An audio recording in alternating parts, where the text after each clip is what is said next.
అందరూ గుడికి వెళ్ళటానికి గానీ, ఏదైనా ఫంక్షన్స్ ఉన్న ఫ్యామిలీ ఫంక్షన్స్ కానీ, ఇంకేదన్నా బయటికి వెళ్ళటానికి గానీ, పీరియడ్స్ అదే టైంలో వస్తే అది ఎలా పోస్ట్‌పోన్ చేసుకోవాలి అనేది అడుగుతా ఉంటారు చాలామంది. సో, పీరియడ్ ఎలా పోస్ట్‌పోన్ చేసుకోవాలంటే ఫర్ ఎగ్జాంపుల్ మీ పీరియడ్ సో, 20థ్ అనుకోండి.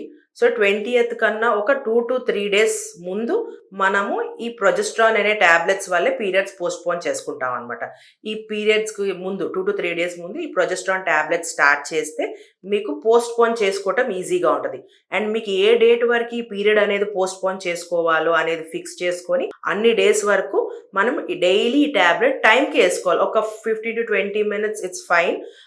లేట్ అయినా, ముందైనా పర్లేదు కానీ, మరి ఎక్కువ డిలే చేయకపోవటం బెటర్ అనమాట. లేదు అంటే మధ్యలో బ్లీడింగ్ రావటం ఇలా జరుగుతా ఉంటాయన్నమాట. సో, మీకు ఎగ్జాక్ట్ ఏ డేట్ వరకు పీరియడ్ పోస్ట్‌పోన్ చేసుకోవాలో అప్పటిదాకా తీసుకోండి. స్టాప్ చేసిన తర్వాత మోస్ట్‌లీ 3-5 డేస్ గ్యాప్‌లో మీకు మళ్ళీ పీరియడ్ రావచ్చు. కానీ కొంతమందికి ఒక 1 వీక్ టు 10 డేస్ డిలే గూడా అవ్వచ్చు. సో, కంగారు పడాల్సిందేమీ లేదు.